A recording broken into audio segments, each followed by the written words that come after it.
Agnivesh coaching classes के YouTube channel पर आप सभी का एक बार फिर से बहुत बहुत स्वागत है। आज के इस वीडियो में मैं आपको हिंदी का प्रैक्टिस सेट 22 नंबर का हल करवाने जा रहा हूं। यूपी पुलिस कांस्टेबल भर्ती 2022 को ध्यान में रखते हुए मैं आपको निरंतर जीएस और हिंदी के प्रश्नों का प्रैक्टिस सेट हल करवा रहा हूं। आज हम सभी हिंदी का प्रैक्टिस सेट हल करेंगे। इसमें जो प्रश्न है वो आपकी परीक्षा के दृष्टिकोण से काफ़ी महत्वपूर्ण है। आप इस वीडियो के अंत तक आप बने रहिए, इस वीडियो को ज़्यादा से ज़्यादा शेयर करिए। तो चलिए एक नई ऊर्जा और उत्साह के साथ इस वीडियो को हल करते हैं। आप अंत में अपने कमेंट को ज़रूर भेजिए कि कितने प्रश्न आपके सही हुए हैं। तो चलिए सबसे पहले प्रश्न की ओर चलते हैं और देखते हैं पहला प्रश्न क्या है। ये देखिए पहला प्रश्न कह क्या रहा है कि प्रसारण का विलोम शब्द होगा। प्रसारण जैसे कहते नहीं है, रेडियो पर प्रसारण आने जा रहा है। प्रसारण का मतलब होता है फैलाव। तो प्रसारण का विलोम क्या होगा? ए ऑप्शन संकुचन, बी ऑप्शन अप्रसारण, सी ऑप्शन ए और बी दोनों, या डी ऑप्शन प्रमुदित। जल्दी से बताइए, आपके पास समय रहता है। वीडियो को रोककर आप प्रश्न पर चिंतन किया करिए। हमारे भरोसे ना बैठा करिए कि अभी बता देंगे तो उसी में काम हो जाएगा। नहीं, आप अपने हिसाब से जब प्रश्नों को सही करेंगे, अगर मान लीजिए गलत होता है उसके बाद मैं जब उसका विश्लेषण करूंगा, जब सही होगा तो आपके दिमाग में बिल्कुल बैठ जाएगा। इसलिए आप उसको हल किया करिए, कॉपी कलम लेके बैठ जाइए।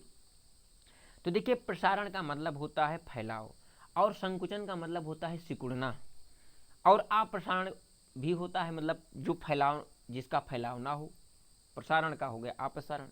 कहने का मतलब आपका यहाँ पर जो पहले का सही है वो ए व बी दोनों ऑप्शन बिल्कुल आपकी सही हैं। कहने का मतलब संकुचन और अप्रसारण ये दोनों प्रसारण के विलोम शब्द हैं। चलिए हम लोग अगले प्रश्न की ओर चलते हैं और देखते हैं अगला प्रश्न क्या है। देखिए अगला प्रश्न,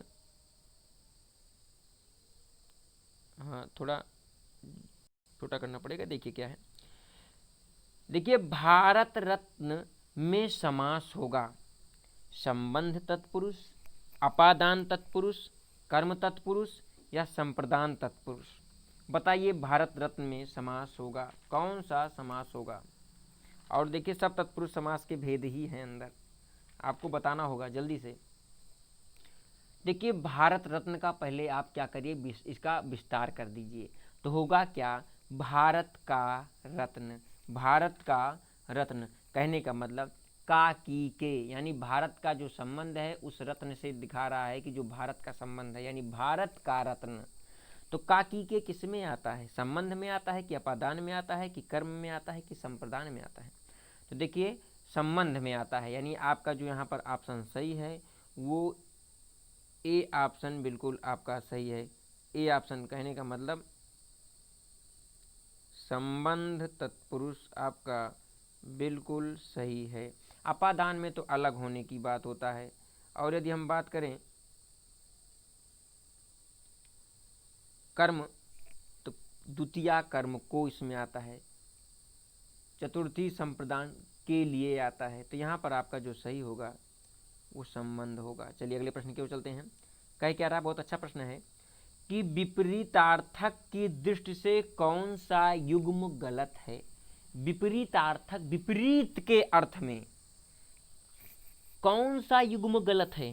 परमार्थ, स्वार्थ, बसंत, पतझड़, नागरिक, ग्रामीण, पुरस्कार, पारितोष। अब आपको इसमें बताना है कि इसमें कौन सा ऑप्शन, यानी विपरीतार्थक का मतलब विलोम की दृष्टि से गलत है। बताइए जल्दी से। तो देखिए मैं आपको बता दूं, देखिए परमार्थ का स्वार्थ होता है, यानी परमार्थ का मतलब होता है जो सबको ध्यान में रखकर जो काम किया जाए, और जो स्वयं के लिए किया जाए तो स्वार्थ हो गया। तो है कि नहीं विपरीत? बसंत में पत्तियां नहीं आती हैं और पतझड़ उसी का विपरीत, यानी पत्तियां जब गिरती हैं, तो ये भी विपरीत हो गया। नागरिक उसे कहते हैं जो नगर में रहते हैं, और ग्रामीण उसे कहते हैं जो ग्रामीण क्षेत्र होता है, गाँव वाला क्षेत्र होता है ग्रामीण। तो यानी ये भी एक विपरीत है। जबकि पुरस्कार और पारितोष एक ही चीज़ है, चाहे कहिए पुरस्कार मिला चाहे कहिए पारितोष रूप में, दोनों का अर्थ एक ही है, दोनों एक ही पर्यायवाची के शब्द हैं, पुरस्कार और पारितोष। इसलिए यहाँ पर आपका जो ऑप्शन गलत है वो कौन सा है, तीसरे का जो है ये यहाँ पर, मतलब तीसरा जो प्रश्न आप हल कर रहे हैं उसका डी गलत है। समझाई बात। चलिए हम लोग अगले प्रश्न की ओर चलते हैं। अगला प्रश्न क्या कह रहा है, देखिए बहुत अच्छा प्रश्न है। निम्न में संयुक्त व्यंजन कौन सा नहीं है? निम्न में संयुक्त व्यंजन कौन सा नहीं है?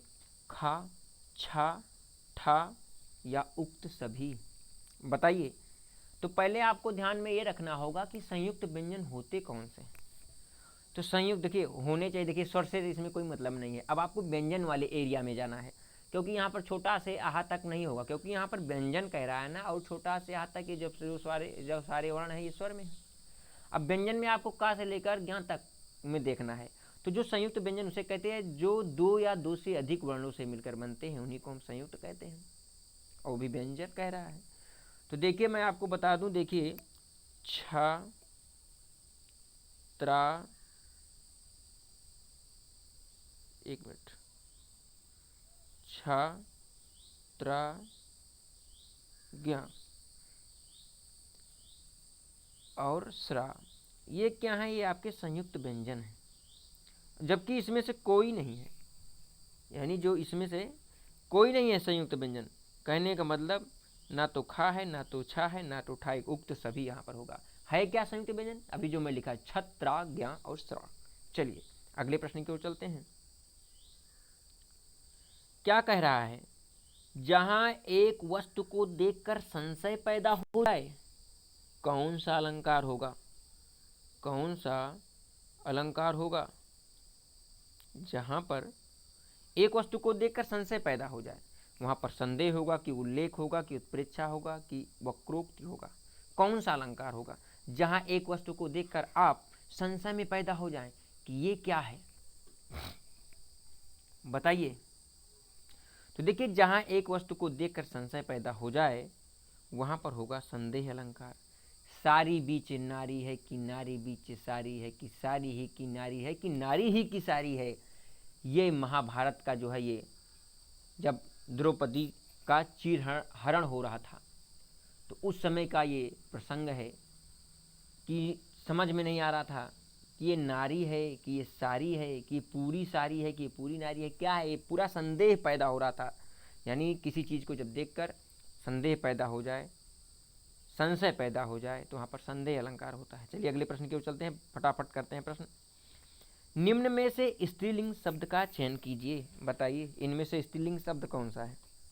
क्या तलाश है, कि रचना है, कि माया है, कि उक्त सभी है? निम्न में से स्त्रीलिंग शब्द का चयन कीजिए। तलाश, रचना, माया या उक्त सभी? तो देखिए मैं आपको 1000 बार बताया हूँ कि जब ऐसे शब्द आए कि जो स्त्रीलिंग पुल्लिंग में अंतर करने को मिले तो आप सीधा सीधा वाक्य प्रयोग कर दिया करिए, और वाक्य प्रयोग से आपको बिल्कुल स्पष्ट हो जाएगा। जैसे पहला है तलाश। अब आप ये बताइए कि तलाश जारी है कि तलाश जारा है? तलाश जारी है ना, तो जारी है स्त्रीलिंग। रचना किया जाता है कि रचना की जाती है? तो रचना की जाती है, ये भी स्त्रीलिंग है। माया आ रही है, देखिए माया नाम भी होता है स्त्रीलिंग, मतलब स्त्रियों का। तो यहाँ पर कहने का मतलब तलाश, रचना और माया, ये जो तीनों शब्द हैं ये तीनों स्त्रीलिंग के हैं। कहने का मतलब आपका उक्त सभी। चलिए अगले प्रश्न की ओर चलते हैं। समझ में आ रहा है, मज़ा आ रहा है कि नहीं? अगर मज़ा आई तो आप कमेंट जरूर करके बताइएगा। तद्भव और उसके तत्सम का कौन सा मेल गलत है? कहने का मतलब इसमें देखिए हर एक ऑप्शन में दो दो हैं, मतलब जोड़ा जोड़ा है। तो पहला तद्भव और दूसरा तत्सम होना चाहिए। अब आपको इसमें बताना है गलत कौन सा है। पहला लिखा है आस, फिर लिखा है आशा, फिर लिखा है मुख मुंह, दूसरा लिखा है मुख, फिर लिखा है तेल, फिर लिखा है तेली, फिर लिखा है मौत, फिर लिखा है मृत्यु। बताइए भाई, बताइए। और आप जरूर आज बताइएगा कि कितने प्रश्न आपके सही हुए हैं, जल्दी से बताइए। तद्भव और तत्सम में जल्दी से बताइए। तो देखिए मैं आपको बता दूं कि यहाँ पर जो आप ध्यान से देखिए, देखिए आस का आशा बिल्कुल से, आस आस जो है तद्भव, आशा जो है आपका तत्सम, मुंह तद्भव मुख तत्सम, मौत तद्भव मृत्यु तत्सम। जबकि तेल तद्भव तो है, लेकिन यहाँ पर होना चाहिए तैल। अगर तत्सम होना चाहिए तो यहाँ पर ऐसे लिखा होना चाहिए तैल। क्या लिखा होना चाहिए? तैल। तो ये आपका तत्सम हो जाता है, लेकिन लिखा है तेली, तो यहाँ पर ये सब नहीं होगा। तेली, तेल का तेली, तेल सही है, तेली भी अपने स्थान पर सही है, लेकिन प्रश्न के अकॉर्डिंग तद्भव तत्सम इससे मेल नहीं खा रहा है, अर्थात आपका सी ऑप्शन बिल्कुल गलत है इस प्रश्न के हिसाब से। चलिए अगले प्रश्न की ओर चलते हैं। मुझसे भागा नहीं जाता, इस वाक्य में वाच्य है। वाच्य तीन प्रकार के, कर्त कर्म और भाव। कर्तवाच्य, कर्मवाच्य, भाववाच्य। जिसमें कर्ता की प्रधानता कर्तवाच्य, जिसमें कर्म की प्रधानता कर्मवाच्य, जिसमें भावनाएं निकले हृदय से भाव। जैसे मुझसे भागा नहीं जाता, क्या इसमें भाव है कि कर्तवाच्य है कि कर्मवाच्य की, या अन्य कोई इसमें दिखा रहा है? तो मुझसे भागा नहीं जाता इस वाक्य में जो वाच्य है वो है भाव। इसमें आपका भाव सही है, भाववाच्य, यानी इसमें भाव प्रकट हो रहा है। चलिए अगले प्रश्न की ओर। तद्भव और तत्सम का कौन सा मेल गलत है? तत्सम और तद्भव, पहला तद्भव होना चाहिए, दूसरा तत्सम। तो बताइए भाई, पहले आप बताइए, हम तो बाद में बताएंगे। तद्भव और तत्सम का कौन सा मेल गलत है? थाली, थाली का स्थाली, ये सही है, इस हिसाब से गलत है या सही? तुरंत का त्वरित, या खप्पर का खरपर, या लाज का लज्जावान? जल्दी से बताइए, लज्जावान, जल्दी से बताइए। तद्भव, तद्भव तत्सम में ध्यान दीजिए, थाली का स्थाली होता है, बिल्कुल सही है। तुरंत का त्वरित होता है, ये भी सही है, क्योंकि पहला तद्भव है, थाली भी तद्भव, तो इसका तत्सम स्थाली। तुरंत भी तद्भव, इसका तत्सम त्वरित। खप्पर भी तद्भव और इसका खरपर भी तत्सम, ये भी सही है। जबकि लाज का लज्जा होना चाहिए था, यहाँ पर वान लगाकर इसका मारे सत्यानाश कर दिए, यानी लाज का लज्जावान। देखिए लज्जावान शब्द हम नहीं कह रहे हैं गलत है, लेकिन यहाँ पर गलत है, क्योंकि लाज तो तद्भव है, इसका लज्जा होता तो तत्सम हो जाता। चलिए अगला प्रश्न। किसी की संपत्ति का अधिकारी के लिए एक शब्द, अगर किसी की संपत्ति है और उसका अधिकारी है तो उसके लिए एक शब्द क्या होगा? उत्तराधिकारी, पुश्तैनी, हक, प्रॉपर्टी। बताओ भैया। किसी की संपत्ति का अधिकारी के लिए एक शब्द, उत्तराधिकारी, पुश्तैनी, हक, प्रॉपर्टी। तो देखिए ये तो आप लोग जान ही रहे हैं, उत्तराधिकारी आप जान ही रहे हैं, राजा महाराजाओं का उत्तराधिकारी, बहुत आप शब्द ऐसे सुने होंगे। उत्तरा, बाद, उत्तर माने होता है बाद, अधिकार माने जो बाद में अधिकार ग्रहण करे। तो पिता की मृत्यु के बाद या पिता के चाहने के बाद जो अधिकार प्राप्त करता है वही उत्तराधिकारी होता है। चलिए सरल सरल प्रश्न है, आप उसमें 10 घंटा लगाते हैं। चलिए, कवि और उसकी रचना का कौन सा जोड़ा गलत है? बहुत अच्छा प्रश्न। कवि और उसकी रचना का कौन सा जोड़ा गलत है? नागार्जुन की युगधारा, हरिऔध की साकेत, मैथिली शरण गुप्त यशोधरा, भारतेंदु प्रेम माधुरी। अब बताइए इसमें गलत क्या है? जल्दी से बताइए। यहाँ पर देखिए नागार्जुन की युगधारा सही है, मैथिली शरण गुप्त की यशोधरा सही है, भारतेंदु हरिश्चंद्र की प्रेम माधुरी भी सही है। जबकि यहाँ पर जो आपका गलत है वो है बी ऑप्शन, क्योंकि बी ऑप्शन जो है हरिऔध का साकेत नहीं है। ठीक, चलिए हम लोग अगले प्रश्न की ओर चलते हैं। जो है साकेत वो मैथिली शरण गुप्त जी का है। चलिए अगले प्रश्न की ओर। भरत मुनि के अनुसार रसों की संख्या है, भरत मुनि के अनुसार रसों की संख्या कितनी मानी गई है? 9, 11, 8, 13। 9, 11, 8, 13। भरत मुनि के अनुसार रसों की संख्या कितनी है? तो देखिए रस जो है भरत मुनि के अनुसार 8 माने गए हैं। इन्होंने शांत रस को रस नहीं माना। भरत मुनि के द्वारा रचित नाट्य शास्त्र में 8 रसों की प्रधानता है, 9 रस नहीं माना गया। 9 रस बाद में माना गया, क्योंकि शांत रस भरत मुनि ने कहा जब शांति है तो कौन सा रस। वर्तमान में 11 रस हैं, ठीक, 2 रस बड़े हैं। तो देखिए अगर भरत मुनि के हिसाब से पूछेगा तो 8, और उसके बाद मूल रूप से पूछेगा तो 9, कुल पूछेगा तो 11, जैसे पूछेगा वैसे आप बताइएगा। चलिए अगले प्रश्न की ओर चलते हैं। छायादार शब्द है, छायादार शब्द है संकर, विदेशी, अंग्रेजी, तुर्की। जल्दी से बताइए, 5 सेकंड का समय है। छायादार, देखिए छायादार अंग्रेजी तो बिल्कुल नहीं है।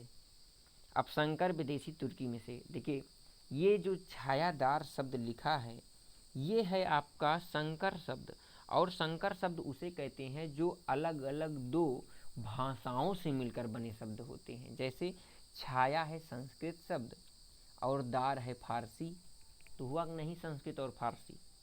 ठीक, चलिए निम्न में से कौन सा युग्म गलत है, बताइए इनमें कौन सा जोड़ा गलत है। गाय, सुरभि, धेनु, क्या इसमें से कोई गलत आपको दिख रहा है। गंगा, जाह्नवी, भागीरथी। फिर सी ऑप्शन है गरीब, दीन, कंगाल। फिर डी है कमल, अब्ज, आगार। इनमें से आपको बताना है कौन सा गलत है। तो जल्दी से बताइए, नहीं तो मैं बताऊंगा आपको। तो देखिए इसमें हाँ थोड़ा आप दे रहे हैं, 5 सेकंड और ले लीजिए क्योंकि थोड़ा बड़ा ऑप्शन है।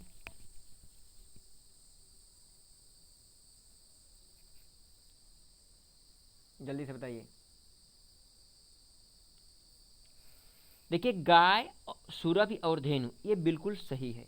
गंगा, जाह्नवी, भागीरथी ये भी सही है। गरीब, दीन, कंगाल ये भी सही है।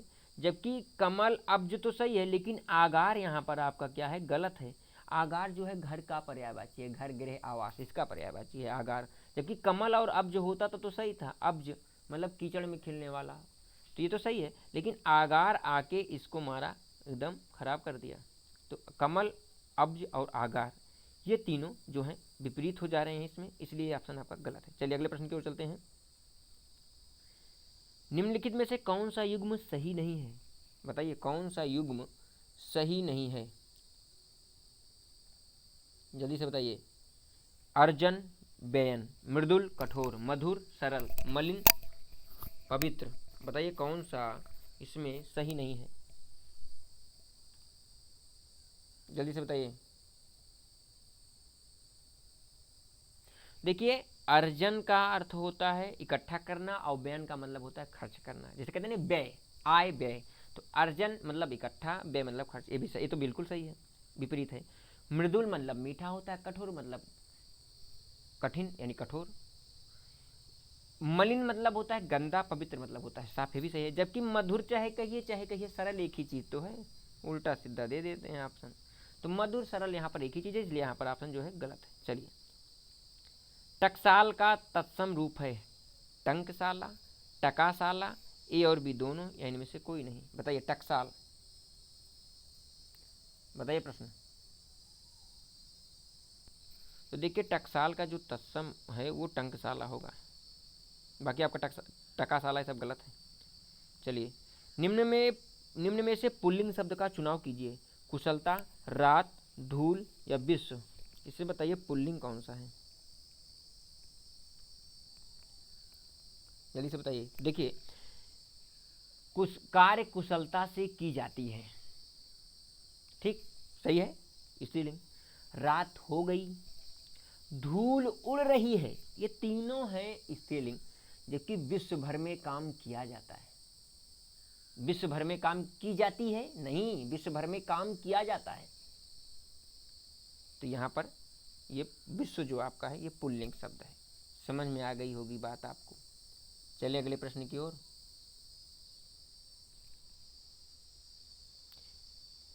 यानी कहने का मतलब जो आपका है यहाँ पर डी। चलिए पार्वती मंगल किसकी रचना है, गोस्वामी तुलसीदास, कबीरदास, मैथिली शरण गुप्त या मलिक मोहम्मद जायसी। पार्वती मंगल किसकी रचना है, जल्दी से बताइए। तो देखिए पार्वती मंगल जो रचना है वो गोस्वामी तुलसीदास की है। चलिए अगले प्रश्न की ओर चलते हैं। रेखांश का संधि विच्छेद क्या है, रे धन अक्षांश, रेख धन अंश, रेखा धन अंश या रेखाम धन अंश। तो मैंने आपको कई बार पढ़ाया है कि जब दोनों शब्द को अलग करिए और दोनों का जब तक अर्थ सही नहीं निकलेगा तब तक विच्छेद सही हो ही नहीं सकता।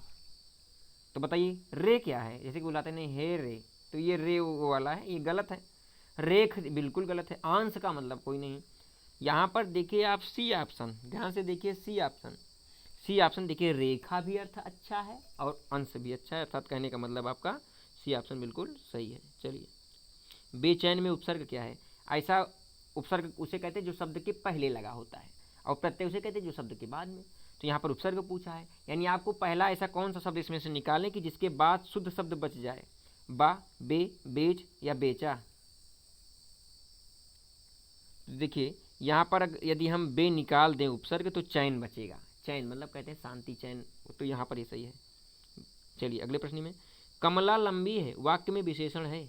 कमला लंबी है, यहाँ पर निश्चित वाचक कह रहा है, परिणाम कह रहा है, या गुणवाचक या द्रव्यवाचक? कमला लंबी है, तो देखिए यहाँ पर गुण बता रहा है, उनकी उनकी गुणवत्ता क्या है कमला की, कि वो लंबी हैं, यानी गुण है। निश्चित वाचक यहाँ पर कोई मतलब नहीं है, ना तो यहाँ पर कोई मतलब रिजल्ट आ रहा है कि परिणाम, या यहाँ पर कोई द्रव्य, कोई यहाँ पर धातु की बात नहीं की जा रही है। यहाँ पर कमला लंबी है, सीधा सीधा गुण है। चलिए अगले प्रश्न की ओर हम लोग चलते हैं। व्याकरण की दृष्टि से अशुद्ध शब्द है, कृतघ्न, पूजनीय, भुक्कड़ या जागृत। बताइए कौन सा गलत है? आप तो जान ही गए होंगे देख के। भुक्कड़ जानते हो किसे कहते हैं? जो खूब खाए, जिसको बार बार भूख लगे, उसी को भुक्कड़। तो देखिए कहने का मतलब जो आपका यहाँ पर प्रश्न है, व्याकरण की दृष्टि से जो अशुद्ध शब्द है वो है क्या, क्या है बताइए? वो है आपका बी ऑप्शन। क्यों? क्योंकि पूजनीय, पूजनीय लिखा है, जबकि ऐसे लिखा जाता है पूजनीय, ऐसे लिखा जाता है पूजनीय। ठीक, चलिए निम्न में कौन गलत जोड़ा है? पगड़ी उछालना, बेइज्जत करना, बाँह पकड़ना, सहारा देना, 9 2 11 होना, गिनती गिनना, पानी फेर देना, बिगाड़ देना। अब बताइए इसमें कौन सा जोड़ा गलत है? जितने प्रश्न हुए, अगर आपके 2-3 प्रश्न गलत होते हैं तो समझ लीजिए हिंदी तो बस मजबूत है आपकी। जो यूपीपी में 37 प्रश्न आते हैं लगभग, ये समझ लीजिए अगर आप 32-34 प्रश्न कर ले जाते हैं तो समझ लीजिए आपकी पकड़ अच्छी है और आप बिल्कुल तैयार हैं। चलिए तो देखिए, पगड़ी उछालने का मतलब किसी की बेइज्जती करना होता है। बाँह पकड़ने का मतलब सहारा देना, बिल्कुल सही है। पानी फेर देना यानी किसी काम को बिगाड़ देना। 9 2 11 का अर्थ होता है भाग जाना। पुलिस को देखकर चोर 9 2 11 हो गए, तो यहाँ पर जो है अब कह रहे हैं गिनती गिनना, इसलिए यहाँ पर जो ऑप्शन गलत है। ठीक है, तो यहाँ पर कौन सा गलत है? C option. चलिए अगला प्रश्न, रंगभूमि किस विधा की कृति है? रंगभूमि उपन्यास है कि नाटक है कि कहानी है कि निबंध है? जल्दी बताइए। रंगभूमि, देखिए रंगभूमि जो है वो क्या है, जल्दी से बताइए। ये जो रंगभूमि है ये है उपन्यास। ठीक, चलिए सेवा मुक्त में कौन सा समास है? संबंध तत्पुरुष, संप्रदान तत्पुरुष, अपादान तत्पुरुष या कर्म तत्पुरुष? बताइए, बहुत अच्छा प्रश्न है।